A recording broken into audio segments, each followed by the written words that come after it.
Amigos, ¿qué tal? Muy buenos días, bienvenidos. Esto es Cuarto Poder. Hoy vamos a tener un programa especial. Hoy no nos acompaña ni Guido, no nos acompaña Flor, ambos están en asignaciones y en misiones especiales. Pero nos acompaña Carlos Araúz y en unos minutos también debe sumarse también Luis Morán, economista. Carlos nos acompaña esta mañana porque queremos dedicarle este programa de viernes al tema de las reformas a la ley de la Caja de Seguro Social. Pero más que una opinión, un dime y direte como hasta ahora se han presentado, vamos a profundizar un poco más en la ley como tal, en lo que dice la ley, en la información y en los cuestionamientos que se están recibiendo acerca de estas propuestas de reformas a la ley de la Caja de Seguro Social. Carlos ha estado, creo que desde el día 1, Carlos. Sí, así fue. Tú Buenos días. estuviste muy expuesto y has estado pendiente de lo que se ha presentado por parte del Ejecutivo, de las discusiones. Yo creo que uno de los primeros que alertó, por ejemplo, recuerdo porque estábamos viendo antes de esta ley el tema de la ley de presupuesto, alertó los errores que se estaban presentando en la ley de presupuesto y que después fueron corregidos, fue Carlos Araúz.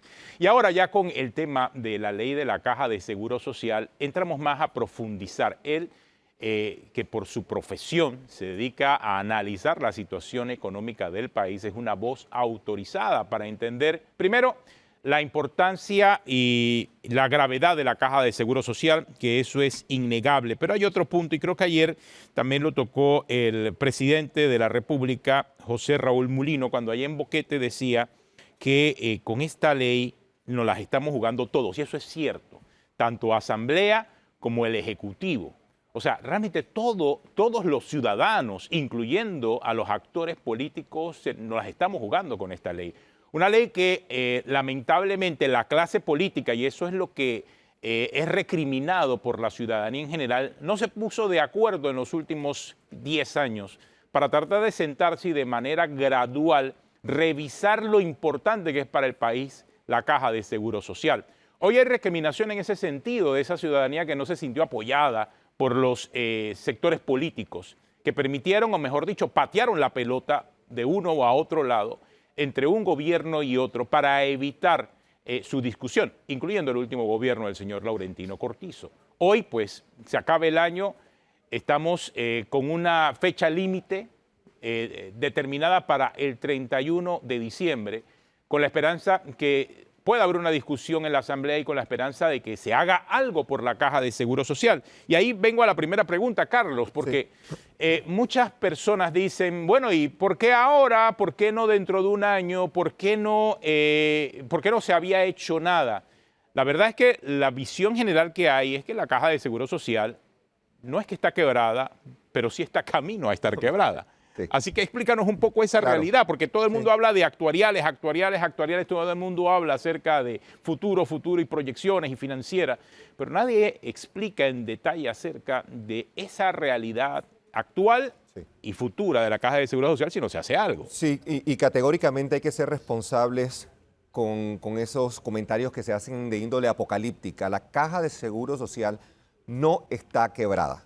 La Caja de Seguro Social tiene programas que se administran, diferentes tipos de alcances a diferentes segmentos y sectores de la población, y esos programas están enfrentando ya sea déficits financieros, que es un déficit, es gastar más de lo que ingresamos, por ejemplo, y muchos de esos, especialmente el de invalidez, vejez y muerte, de no ser modificados, tocados, reformados, rehechos, entonces enfrentan otro tipo de vicisitudes. En los números, que es donde yo creo que está la esencia de estos asuntos, sabemos que la Caja de Seguro Social en el año 2005, la Ley 51, separa los sistemas de pensiones en dos, uno de beneficio definido y otro el famoso sistema mixto, que entra en vigencia en el año 2007. Desde el año 2007, 17 años, sabíamos, todos quienes estuvimos en ese momento en esas mesas de estructuración y negociación, que este día iba a llegar. Desde el año 2007, que el sistema de beneficio definido fue apagado totalmente y enteramente, ese sistema ha dejado de percibir ingresos y lógicamente a medida que se van jubilando las personas y van utilizando fondos, se van acabando. ¿Qué teníamos que hacer en los últimos 17 años que no hicimos? 3 diferentes administraciones, enfrentar la disyuntiva financiera. Ahora esta administración, y debo reconocerlo, hay que aplaudirlo, ha dicho, esto es prioritario, no hay más tiempo Y desde nuestra perspectiva, desde el año 2023, no 2024 ni 2025, desde el año 2023, el sistema de beneficio definido, las pensiones, jubilaciones de nuestros padres y nuestros abuelos, se vienen honrando y pagando con reservas. Las reservas en ese sistema se acabaron, se agotaron. Eso es la referencia que hace el presidente Mulino al decir que ya no hay más dinero. Claro que no hay más dinero en ese programa. La Caja, sin embargo, tiene fondos, tiene medios. Ahora lo que tenemos responsablemente que hacer es enfrentar esa coyuntura, que es la propuesta que está en la ley 163 y que apela de nuevo al sacrificio de todos o de muchos los panameños. Recordemos, Atenógenes, 91% de todos los panameños, panameñas, somos cotizantes o tenemos algún tipo de vínculo, ya sea en pensión o en salud, con la Caja de Seguro Social. O sea que sí es una noble institución que nos golpea y nos toca a todos. Creo que, y analicemos ahora en detalle, porque la reforma como tal tiene muchos aspectos, es lo que estoy viendo, ¿no? Muchos aspectos de forma, de fondo. Es más, el componente de salud está incluido en esta propuesta porque tiene que ver con un modelo de integración, ¿no? Entendamos también que la Caja del Seguro Social no solamente ve las pensiones, sino son 4 programas, y tú lo decías. Son 4 programas que hasta donde tengo entendido, según la última cifra que he revisado, 3 de ellos están en déficit. Es así. Déficit. Exacto. Tanto el programa de invalidez, vejez y muerte, el subprograma de beneficio definido, como lo definió Carlos, hay un déficit. Y el programa del sistema de beneficio definido no solamente está en déficit, ese sí está quebrado. Está quebrado, ese está totalmente quebrado. Pero ese es un sistema dentro del programa de invalidez, vejez y muerte que también incluye el sistema mixto, que ese sí no está quebrado. Está el programa de salud y maternidad, ese sí está en déficit también, y está el déficit también el programa de riesgos profesionales. El programa de administración no está en déficit según la información que tenemos. Entonces, si vemos esa realidad de estos 4 programas de la Caja de Seguro Social y entendemos que solamente dentro del programa de invalidez, vejez y muerte el subprograma de beneficio definido está en quiebra, algo había que hacerse específicamente con él. Sí. Dentro de la propuesta, insisto, hay otros aspectos de los cuales podemos hablar más adelante, pero sí quisiera enfocarme específicamente en invalidez, vejez y muerte. Aquí el gobierno ha presentado 4 variables principales, yo las defino de esa manera. Y la primera, vamos una por una, tiene que ver con el tema de lo que va a poner el empresario. La parte empleadora. La parte empleadora para esta ley pondría un aumento en la cuota obrero-patronal. ¿Qué piensas específicamente de esa propuesta? Sí, el aumento que presenta la ley es de 3%. Pero ojo cuando hablamos de porcentajes, porque si bien es cierto, el 3% se lee y se entiende como tal, cuando vamos a las planillas o cuando vamos al impacto para las empresas, tanto las grandes como las microempresas, el aumento porcentual es de 70.5%, casi 71% más van a tener que aportar entonces los empresarios. Esa es una cuota de sacrificio interesante que en macroeconomía o en microeconomía en este caso también, porque nos va a afectar a todos, usualmente se ve ese ajuste traspasado en el precio de las cosas. ¿Nos puedes explicar un poco eso, Carlos? Claro. Porque hablamos de 3 puntos porcentuales, pero ¿qué significa de que esos 3 puntos porcentuales se traducen en 70% en lo que paga el empleador por tener a un trabajador en el Seguro Social? Sí. Hoy día el empleador aporta 4.25% del salario que se le paga a cada trabajador. Eso lo aporta de nuevo el empleador. La propuesta es llevarlo a 7.25. Ese ajuste que en efecto, si uno resta en materia pues, integral, matemática, aritmética, 7.25 menos 4.25, muchos podemos decir, eso es apenas 3%, solo 3% no es relevante. Pero el porcentaje de aumento, cuando se calcula el 7.25 con respecto a 4.25, ese aumento, si usted toma 4.25 y lo multiplica por ese elemento para llegar a 7.25 es 71%, es 1.70.5% para ser preciso. Eso implica un gasto importante de 280 millones de dólares prácticamente al sector empresarial. Cuando sumas todo lo que tiene que pagar. Cuando sumas todo. Entonces sí es un aporte relevante. Serían 280 millones de Anuales, más, anuales. de más De más. anuales. De más anuales. ¿Cuánto en total aporta este sector empleador a la Caja de Seguro Social producto de esa cuota? ¿Tienes una idea? Sí, casi son 425 millones de dólares, más o menos. Esto prácticamente lo pondría en 700 y tantos millones de dólares. Wow. Es un monto importante, pero el sacrificio de nuevo que se le está pidiendo al empresario va muy de la mano también. No hace la distinción entre la gran empresa o la pequeña empresa, la microempresa. Y la escalabilidad, que ha sido una de nuestras propuestas concretas en nuestra reciente ponencia, es que a la microempresa se le trate de manera un poco más entendedora, que sea un aumento gradual, tanto para la grande como la pequeña, pero que la pequeña tenga quizás un techo diferente. Eso todavía se está conversando, hay mucha tela todavía por cortar, Atenógenes. Ese es un aporte importante, no menospreciemos el sacrificio que va a tener que hacer el sector empresarial.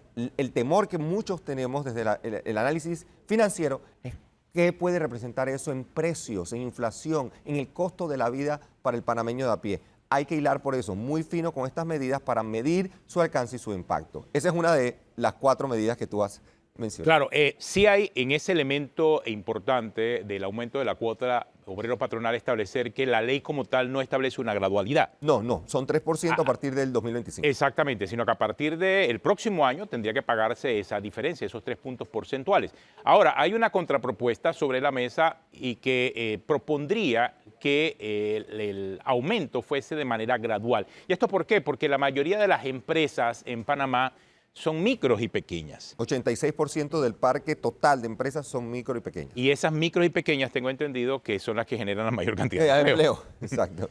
Y ante una situación como esta, donde tu presupuesto es golpeado o alterado de manera pues poco planeada, la primera alternativa, la más fácil, es precisamente desprender o desvincular, apagar la fuerza laboral formal. Que muchos todavía no lo terminamos de entender. La Caja de Seguro Social necesita que la formalidad en el empleo aumente. Somos un país que ha caído en la informalidad desde antes de pandemia, pero la pandemia terminó de desajustarnos y necesitamos más formalidad para que más cotizantes, la base de cotizantes suba y podamos entonces sustentar la sostenibilidad. Y ahí hay un elemento importante, ya que tú agregas el elemento de la informalidad, y esto tiene que ver con la cuota que se va a pagar al seguro. Hoy en día hay muchos sectores informales que obviamente no pagan seguro social.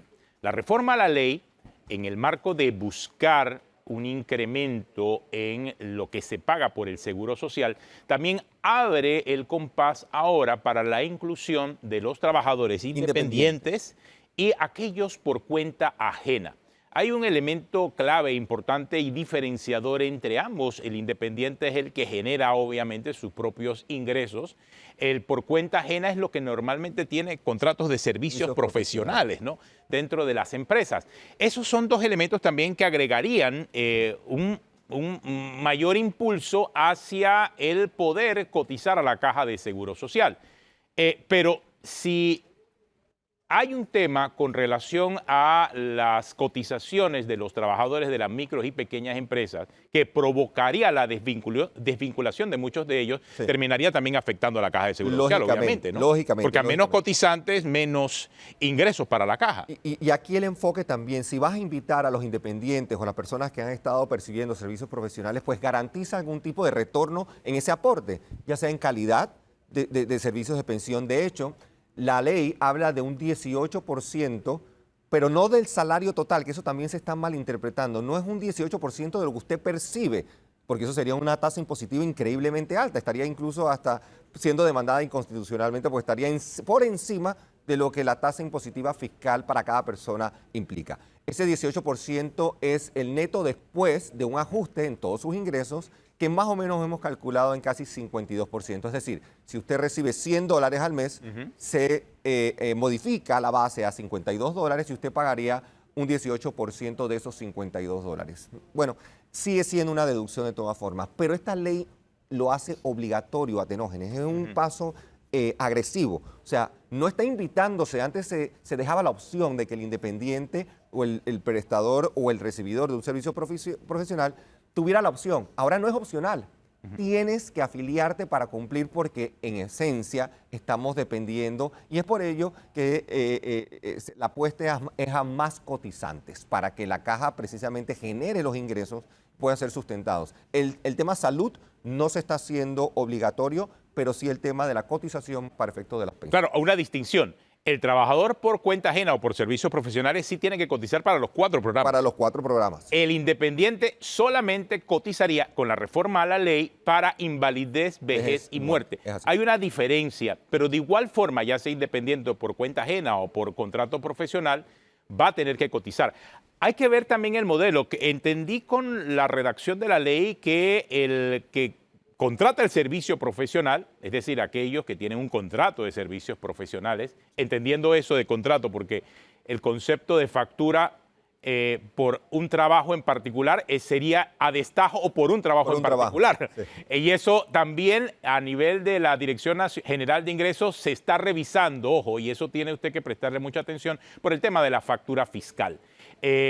Ese que trabaja a destajo, que trabaja solamente por una actividad, no tendría que pagar o no le descontarían nada del pago de la renta de seguridad social. Pero aquel que sí tiene un contrato de servicio profesional, a él sí le van a descontar, tengo entendido, ¿no? La ley estipula, y esto va a tener que ser reglamentado posteriormente para poder entonces determinar los procesos y los procedimientos. Pero la ley habla específicamente de la retención en la fuente. O sea, de que antes que usted haga ese pago debe retener para entonces pasárselo al programa de invalidez, vejez y muerte en la Caja de Seguro Social. Es realmente innovador, es diferente. Claro. Nos trae otro tipo de disciplina también y mucho que he notado, Atenógenes, en estas conversaciones es que confundimos desde autoridades reconocidas, estamos confundiendo los riesgos en materia de déficit fiscal, incluso algunos se han atrevido a proponer, diputados, proponiendo cambios al Código Fiscal y demás para salvar la Caja de Seguro Social, cuando son déficits diferentes. El déficit fiscal panameño nacional de la República es una cosa, el déficit actuarial específico de estos programas es otra cosa totalmente diferente. Se hablan, se conectan, sí, y eventualmente el uno tendrá que aportar para el otro, pero no podemos confundir peras y manzanas. Ahora, eso es en cuanto al que recibe un contrato de servicios profesionales. Lo que nos está explicando Carlos es el descuento en la fuente, es decir, ya cuando usted reciba, si usted era un trabajador de servicios profesionales que era contratado por 600, 700 dólares, sabrá que si se aprueba esta ley, se le va a descontar esa cuota obrero patronal, se le va a descontar esa cuota, va usted a pagar seguro y eso se lo va a descontar la persona que contrata ese servicio profesional. En el caso del independiente, presta atención porque aquí hay una distinción. En su declaración anual de renta, debe estar ese concepto de pago de la cuota obrero patronal, o mejor dicho, el pago del seguro social para el Fondo de Invalidez, Vejez y Muerte. Por lo que vi también de la Dirección General de Ingresos, van a aumentar la vigilancia en ese sentido. La evasión de la cuota, me imagino que en la reglamentación implicará sanciones. De por sí, cuando hay un evasor de cuota, de la cuota obrero patronal en la legislación actual, tiene unas sanciones considerables importantes en algunos casos y tiene inclusive una sanción penal. Claro. Penal. Hay que ver en la reglamentación futura que quede de la ley qué va a ocurrir con esto, pero debe usted tomar en cuenta que si es independiente va a tener que declarar que usted paga el seguro. Y si declara que paga el seguro en la declaración de impuestos, realmente va a tener que pagar al seguro porque si no, implicaría una sanción, no solamente administrativa, sino una sanción penal. Pero bueno, hemos hablado acerca del tema de la cuota obrero patronal, cómo impacta al sector empresarial, cómo impacta al independiente, cómo impacta al trabajador de servicios profesionales. Vamos a tener una pausa y al regresar vamos a hablar de los otros 3 elementos importantes que tienen que ver con la parte central de esta ley. Vamos a hablar acerca del aumento de la edad de jubilación, vamos a hablar acerca de lo que tiene que ver con el aporte del Estado, que son 966 millones, y vamos a hablar también del tema de las inversiones, porque otra variable importante aquí que ha planteado el Estado es que el dinero de la Caja de Seguro Social tiene que dar un mejor rendimiento. ¿Qué significa eso? Después de la pausa hablaremos con Carlos Araúz aquí en Cuarto Poder. Regresamos en breve.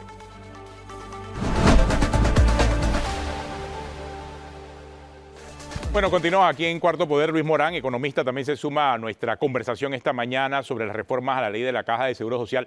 Antes de avanzar en el tema, yo sí quería hacer una aclaración, ya que está circulando de manera muy profusa por allí en redes sociales una noticia totalmente falsa que imagínense, diseñan hasta una página igualita a La Prensa, con un titular muy similar a la forma en que titula La Prensa, de una entrevista que supuestamente La Prensa recoge de algo que particularmente yo entrevisté al presidente José Raúl Mulino, y establece una especie de publicidad encubierta en una noticia completamente falsa. La noticia, imagínense, el titular dice que por orden de José Raúl Mulino los residentes en Panamá empezarán a recibir ingresos por impuestos. Yo honestamente pensé que muy pocas personas podían creer en eso, pero comencé a recibir llamadas de personas que estaban interesadas en eso, de saber por qué razón yo había entrevistado al presidente José Raúl Mulino y cómo era eso de que por mis impuestos ellos podían recibir ingresos. Que resulta que se trata de una empresa que utilizó este fake news,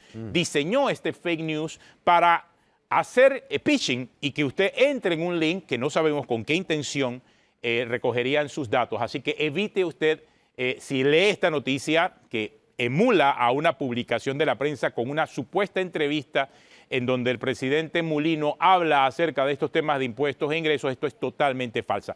Utilizan unas fotos reales de una entrevista que yo sí le hice al presidente Mulino recientemente y en base a eso están engañando a muchas personas. No haga clic en ninguno de los enlaces que se ponen en esa página, ni intente entrar allí porque lo más probable es que se trata de alguien o alguna organización criminal, está tratando de robarle sus datos e inventando información. Totalmente falsa la noticia, está aclarado y lo seguiré aclarando en la medida de mis posibilidades todos los días que sea necesario, porque las personas evidentemente al caer allí están cayendo en una de estas tácticas de estafa cibernética y de pitching para robarle información. Así que no se deje engañar con esa noticia falsa que está circulando sobre una supuesta entrevista que yo le hice al presidente José Raúl Mulino. Pero bueno, regresemos al tema que nos ocupa esta mañana, es de reformas a la caja a la ley de la Caja de Seguro Social. En un primer bloque analicé en detalle con el tema principal de las variables que definen esta ley de reforma a la Caja de Seguro Social y que tienen que ver con invalidez, vejez y muerte. Decíamos que habían, con Carlos Arauz, 4 variables importantes dentro de esta discusión. La primera tenía que ver con la cuota obrero patronal, la segunda con los aportes del Estado, la tercera con el aumento de la edad de jubilación y la cuarta con un incremento en el rendimiento de las inversiones de la Caja de Seguro Social. Luis Morán nos acompaña esta mañana, y con él vemos la perspectiva acerca de la importancia de la cuota obrero patronal en toda la ecuación de la Caja de Seguro Social. ¿Por qué? Porque esto tiene que ver directamente con la recuperación económica, tiene que ver directamente con el aumento del empleo, ya que si cae el empleo, adivinen quién cae inmediatamente después de caer el empleo, los ingresos a la Caja de Seguro Social. Si la Caja de Seguro Social no tiene ingresos porque cayó el empleo, entonces entraremos en una situación mucho más crítica de la actual. Ya de por sí hay problemas con los déficits, y los déficits, como explicó Carlos muy bien hace unos minutos, tienen que ver con que no hay suficiente plata, es decir, se está gastando más de lo que ingresa. ¿Y por qué no ingresa? Porque no hay empleo. Y esa es una advertencia que está haciendo Luis Morán sobre ese tema y tiene que ver directamente con el componente de la cuota obrero patronal. Luis, buenos días. Muy buenos días, Tenógeno, un gusto compartir con ustedes, también con Carlos, colega, y todos los amigos televidentes. La verdad es que sí, yo creo que este proyecto de ley de reforma a la Caja de Seguro Social tiene que verse de manera integral, porque por un lado estamos hablando de la disciplina financiera que debe tener la entidad como tal, hablar de elementos importantes, cuota obrero patronal, aumento de la edad de jubilación, trabajadores independientes y demás, pero no podemos descuidar y no podemos dejar pasar por alto el comportamiento de la economía, que de por sí tiene un comportamiento menor. Estamos creciendo a la mitad del año pasado. El año pasado teníamos un crecimiento alrededor del 6%. Este año se proyecta un crecimiento del 2%, 2.5%. ¿Qué se traduce esto y cuál es la relación con la seguridad social? Como ustedes muy bien lo mencionan, para la sostenibilidad de todas estas reformas, nosotros necesitamos que a la economía le vaya bien, que todos los sectores tengan una estabilidad, tengan confianza, que el entorno económico sea bueno y que los sectores de la economía estén aportando tanto al Producto Interno Bruto como la generación de empleos. A la realidad, al día de hoy, no se va a dar, no se está dando ese proceso y peligra cualquier tipo de reforma y la sostenibilidad de la misma. Pongamos un sector como ejemplo, el sector de la construcción. Agosto y septiembre, 2 caídas consecutivas de 30 y 55%. ¿Dónde son estas caídas? Evidentemente, en proyectos residenciales y en proyectos no residenciales, toda la parte comercial, alquiler, depósitos y galeras, pero también el comportamiento de la primera vivienda del hogar. Y acá hay una realidad muy clara que también afecta a la seguridad social. Si al sector construcción, un sector que aporta a la economía y que genera empleo, es uno de los cuartos sectores en mayor absorción de mano de obra, si perdemos esa mano de obra, estamos perdiendo nuevos trabajadores y nuevos cotizantes. Hace poco, el Instituto Nacional de Estadística y Censo advirtió de la Contraloría General de la República que tenemos menos patronos o dueños de empresas. Entonces, si nosotros hablamos de aumentar la cuota obrero patronal, de que los trabajadores independientes o las pequeñas y medianas empresas hagan un aporte importante a la seguridad social, tenemos que ver cuál es la realidad del país y necesitamos que a las microempresas le vaya bien y sectores claves, que en este caso la construcción, y no quisiera dejar pasar por alto el sector turismo, que también es un sector con un menor desempeño en estas fechas en donde el empleo temporal es importante, fechas de noviembre, diciembre, que son de absorción de mano de obra, y otros sectores también como agro, industria, el sector financiero también y logísticos. Entonces, necesitamos también ver la economía, ver la cantidad de nuevos cotizantes, trabajadores y empresas que van a entrar al sistema, porque podemos hablar de incrementar la cuota a las empresas, a los trabajadores independientes, pero si no se da este proceso de que las empresas le vayan bien, van a seguir en la informalidad. No, y en el caso de la construcción, en donde se trabaja por proyecto, por contrato, o sea, la caída en la construcción evidentemente repercutió en la reducción de las oportunidades y contratos de trabajo. Eso estamos viendo. Directamente hay una afectación en los últimos meses, más de 10.000 empleos. 10.000 empleos. 10.000 empleos. O sea, son 10.000 personas que no están cotizando ya a la Caja de No Seguro están Social. cotizando, y también lo estamos viendo del lado de vista de la demanda de trabajadores o de la economía del hogar, porque hay muchas familias también, y hay datos financieros que nos reflejan que hay muchas familias que no están optando ni están calificando por un préstamo hipotecario, Claro, producto del mercado laboral, que no tenemos cifras de empleo cercanas. Es decir, hay menos familias ahora con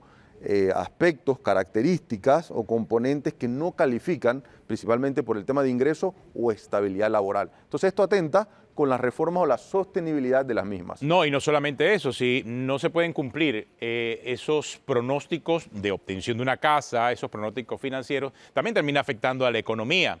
Es dinero que no entra a la economía, o sea, y a la vez, si no entra ese dinero a la economía, la empresa, el banco, no puede desarrollar sus negocios, o sea, no hay proveedores interesados, y si no hay proveedores interesados, no hay gente que ellos puedan contratar. O sea, la economía realmente se mueve como un flujo la mayor parte de las veces, como el flujo del agua, donde obstaculizas uno de los codos de una tubería, se represa y no hay forma de que fluya. Así funciona la economía, y esa es parte de lo importante que hay que entender en este tipo de situaciones y circunstancias económicas como en las que estamos. En economía decimos que todos los aspectos o todas las variables a veces guardan una conexión importante. Todo depende de una variable o de otra. En este caso tú mencionabas también el caso de las ofertas o de las empresas que lastimosamente no han podido continuar sus proyectos. Hay una paralización importante principalmente en proyectos residenciales, y no solamente desde el punto de vista del sector privado. Cuando nosotros vemos lo que recaudan los municipios en proyectos residenciales y no residenciales,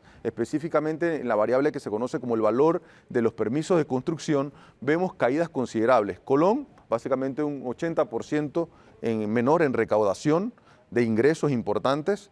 Provincias como, por ejemplo, provincias centrales, David, que son provincias que recaudan significativamente ingresos importantes, que a su vez, cuando un municipio recauda menos en proyectos de infraestructura, etcétera, estos municipios tampoco pueden desarrollar programas de inversión como, por ejemplo, aceras, tendido eléctrico, seguridad o cualquier ayuda social que se quiera beneficiar. Entonces, todo está encadenado, y yo creo que ahora que se discuten las reformas a la seguridad social, tenemos que evaluar una buena señal a la economía y cuidar ese tejido empresarial de las empresas. Mira, y si un municipio no recibe menos, normalmente cortan por el lado más delgado, no pagan la cuota obrero patronal. Entonces, mire las consecuencias que tiene esto.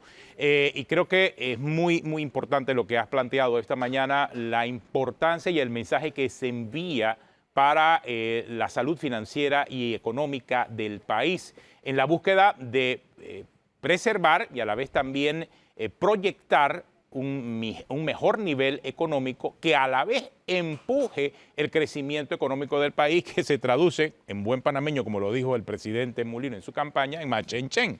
En machenchen, ¿no? Atenógenes, algunos sectores lamentablemente en las ponencias que hemos escuchado recientemente, hablan de que la ley está diseñada para beneficiar o salvar al sector financiero. Han específicamente dicho, no, esto es para que algunas personas que son dueños de bancos tengan un grado de potencia o de influencia para lucrar más. Y el doctor Morán acaba de hacer una radiografía perfecta de por qué no es así. Porque hay un encadenamiento, hay una concatenación entre el acceso al crédito, al crecimiento, a la potencia del trabajo y del empleo formal. Todo está enteramente concatenado, como bien lo acaba de expresar el doctor Morán. Pero, reitero, las agendas, los intereses o las particularidades de algunos grupos no pueden estar por encima del bienestar nacional. Debemos, de nuevo, escuchar las voces, entender las personas que quieran manifestar su punto de vista, pero decir o categóricamente atacar a un segmento que se va a beneficiar de una ley como esta que pretende la sostenibilidad de la sociedad, no solo de la seguridad social, de la tranquilidad de nuestras familias, para poder tener acceso a niveles de salud adecuados, a prevención, a cuidarnos todos en paz y en tranquilidad, yo creo que es un mayúsculo desacierto. Ojalá que podamos de nuevo tratar de llegar a la sensatez. Total. Bueno, y esta es la parte que corresponde al sector empresarial, ese aumento de 3% a la cuota obrero patronal y que tiene todas estas ramificaciones que hemos analizado hasta ahora. ¿Qué pasa con la edad de jubilación?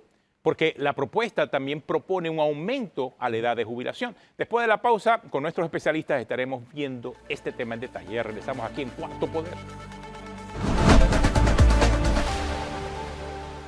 Continuamos aquí en Cuarto Poder. Hemos podido conversar mucho, tanto con Luis Morán como con Carlos Araúz, sobre el tema de la reforma a la ley de la Caja de Seguro Social. Llegamos al punto más álgido de esta discusión y es el tema del aumento en la edad de jubilación.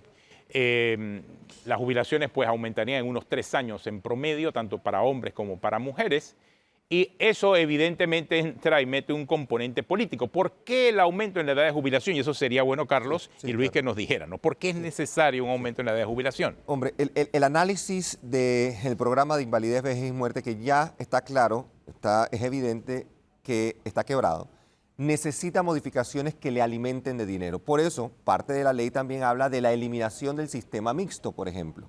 Hoy día ya hablamos de los 2 pilares, el sistema de beneficio, pues definido el sistema mixto, eso colapsaría en un gran sistema de garantía solidaria, donde entonces los fondos que están en el sistema mixto pasarían a ser parte de este gran fondo, alimentando con algo de gradualidad y sostenibilidad el sistema de beneficio definido. Eso es un gran desafío, mayúsculo, desde la parte de vista constitucional y de la parte de vista perspectiva también de estructura. Pero hay 8 medidas paramétricas, Atenógenes. Hay 8 medidas paramétricas que utiliza la Caja de Seguro Social y la Junta Técnica Actuarial hizo un análisis, yo creo que muy valioso, donde se ponen diferentes escenarios sobre cómo se pudiesen afectar esas medidas para poder entonces proveer de suficientes fondos en el tiempo al programa de invalidez, vejez y muerte. Y hablan de la edad, del número de cuotas, de la tasa de reemplazo, que es uno de los comentarios que el presidente Mulino lo hemos escuchado decir tan reciente como ayer, que en caso tal de que no se modifique, que no se haga, que no se provoquen cambios, pues vamos a tener que rebajar el monto de pago. El monto de pago no es otra cosa que la tasa de reemplazo. Esa es otra medida paramétrica, en efecto, se puede analizar y tocar, pero esta administración tomó la decisión de tocar el tema de la edad. Y la edad va conectada a un número plural también de variables, pero principalmente estamos viviendo más, Atenógenes. La perspectiva de vida del panameño y de la panameña hoy es muy diferente a la de 1960 o 1980. Estamos teniendo otros estilos de vida, estamos siendo más longevos, entonces estamos comprometiendo, en lugar de 10 años de pago posterior a la jubilación, 15, 18, 20 años de pago. Entonces, lógicamente, matemáticamente hay un desfase que tiene que ser cubierto y una de las medidas paramétricas que más hacía sentido lógico por la longevidad, por la calidad de vida, por el estilo de vida y por la manera en la que estamos gastando, era el tema de la edad. Se propuso el ajuste de 3 años. Hago la salvedad también, las personas que estén dentro de un rango de 7 años, de 7 años para jubilarse, no van a ser afectadas. Si usted tiene 56, 57 años. Claro, siempre y cuando prospere el aumento de la edad de jubilación. Siempre y cuando, pues, porque de una u otra medida el beneficio definido, como ya lo hemos definido en este programa, necesita con categoría de urgencia la inyección de fondos. De lo contrario, en efecto, pues no van a estar lo suficiente. Van a tener que seguir con esta política de pellizcar de diferentes programas y de la administración para poder entonces contemplar. Entonces la edad sí era una medida paramétrica que desde la perspectiva de vaya, los grandes países, las modernas economías, se ha venido revisando para dolor de los trabajadores, porque es indudable, nadie quiere tragarse esa píldora de dolor. Pero en la coyuntura que estamos viviendo era una de las medidas paramétricas que menos quizás podía afectar pues la cotidianidad. Imagínate modificar la tasa de descuento y de reemplazo en esta coyuntura. Sería catastrófico decirle a un jubilado, que de hecho están muchos de ellos muy endeudados, apalancados con bancos, con financieras, con apoyos a sus hijos y nietos, y decirle que van a recibir menos. Eso es inaceptable. Yo creo que esta coyuntura llama al análisis. Ojalá tengamos tiempo para hablar de las inversiones, pero ese es otro tema también para análisis. Luis, ¿qué piensas del tema de la edad de jubilación? Yo creo que es un tema importante, yo coincido con Carlos, creo que es una de las variables que definitivamente se pueden modificar, son necesarias para el sistema o en estas reformas. La edad de jubilación, cuando se observa a nivel de los países, Panamá tiene uno de los menores años para los jubilados, para optar por la jubilación, por lo cual se pueden hacer pequeños cambios.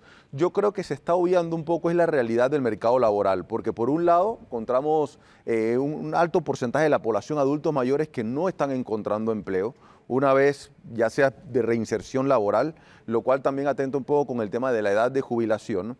Tenemos una población juvenil también que encuentra muchos obstáculos para el momento de encontrar su primera experiencia laboral, Atenógenes y Carlos, sí. Y esto va en contra de la sostenibilidad del sistema. Entonces, si por un lado, para hombres y mujeres, nosotros queremos aumentar la edad de jubilación, también tenemos que ver cómo dinamizamos el mercado laboral, porque no vamos a encontrar esos trabajadores que nosotros queremos o buscamos para aumentar dicha variable y mejorar la estabilidad del sistema.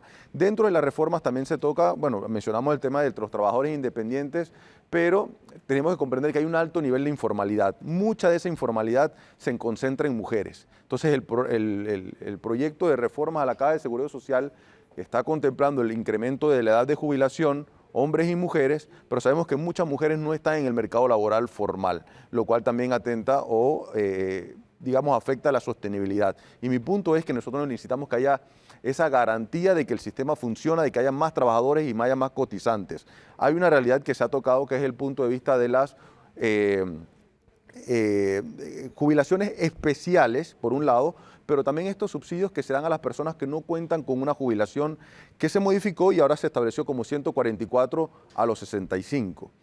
Esta gran cantidad de beneficiarios se ha incrementado en el tiempo, y si se hace una proyección de los trabajadores actualmente a futuro, se esperaría que se incremente. ¿Por qué? Porque hay muchos jóvenes que no están teniendo una estabilidad laboral superior a 2, 3 años para comenzar a trabajar y obviamente empezar a cotizar y ser parte de la seguridad o la atención médica. Entonces yo cerraría mi respuesta destacando que es importante, es una variable que se puede tocar, que da sostenibilidad al sistema.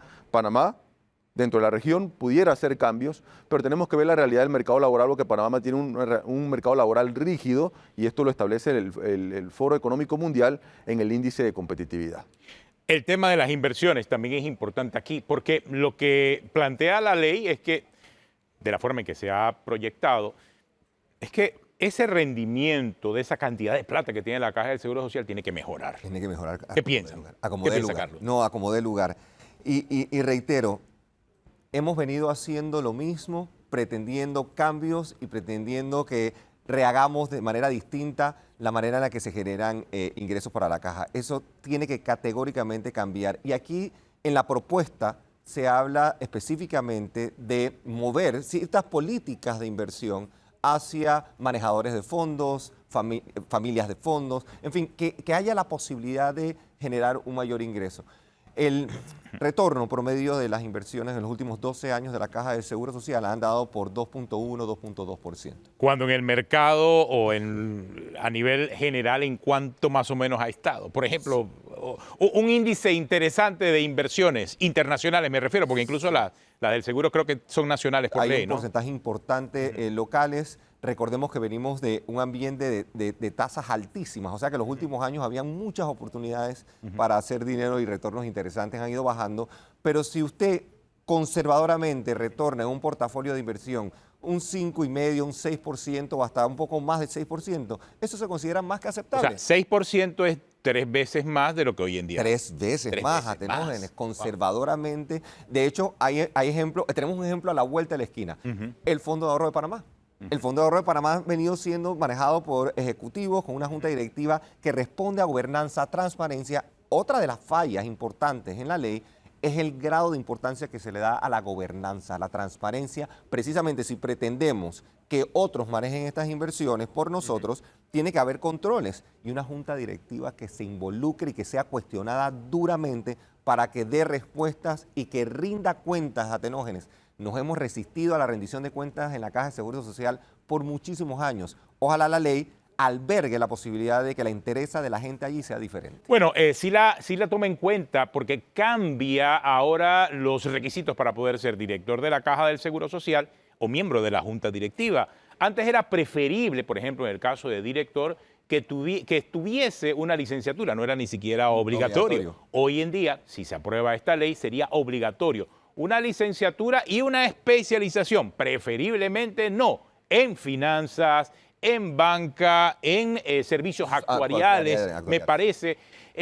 Esos son los requisitos para ser director y para ser miembro de la junta directiva similar. Tendrías que tener una licenciatura, no preferiblemente, sino tenerla para poder ser escogido como miembro de la junta directiva y una especialización. Creo que son elementos claves para poder también profesionalizar esa junta directiva y ese director de la Caja de Seguro Social y que los temas de inversiones también sean temas importantes porque el Seguro Social depende de sus ingresos. Luis, para terminar. La diversificación es sumamente importante. Yo creo que la entidad como Caja de Seguro Social debe buscar aquellos sectores claves, potenciales, en donde los rendimientos sean mucho mayores. ¿Y por qué no? Pensar en instrumentos nacionales e instrumentos también internacionales. Quisiera enfocarme, por decir así, en los instrumentos nacionales porque también hay sectores de la economía donde creo que como entidad la Caja de Seguro Social pudiera invertir de manera adecuada, eficiente sus fondos, obviamente con los mecanismos de transparencia y rendición de cuenta. No creería yo que habría que crear o elaborar o construir un ente adicional para fiscalizar estos fondos, lo cual se traduciría en mayor burocracia. Creo que a nivel interno se deben crear los mecanismos de transparencia y buscar sectores que potencien la economía. Hablamos hace poco, y por qué no explorar el sector de la construcción dentro del punto de vista de inversiones, sabiendo la realidad del mercado local.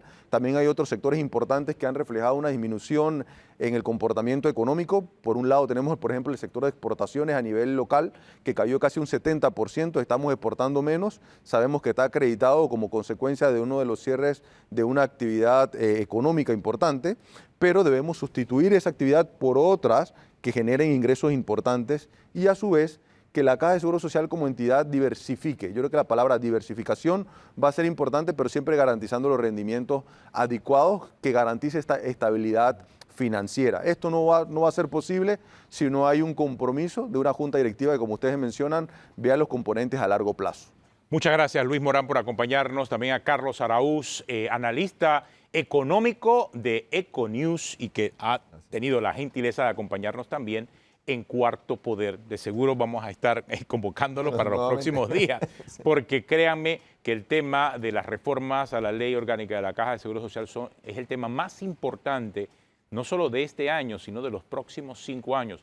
Ya lo dijo el presidente y de verdad, todo el mundo está involucrado aquí, no solamente la parte política, no solamente el Ejecutivo, el Legislativo, el ciudadano, y el ciudadano tiene que involucrarse en eso porque de una forma u otra todos pagamos seguro social y todos dependemos, toda la fuerza laboral, económica de este país depende de la Caja de Seguro Social. Gracias por acompañarnos aquí en Cuarto Poder. De nuestra parte será este lunes ya con Guido y con Flor Misrachi.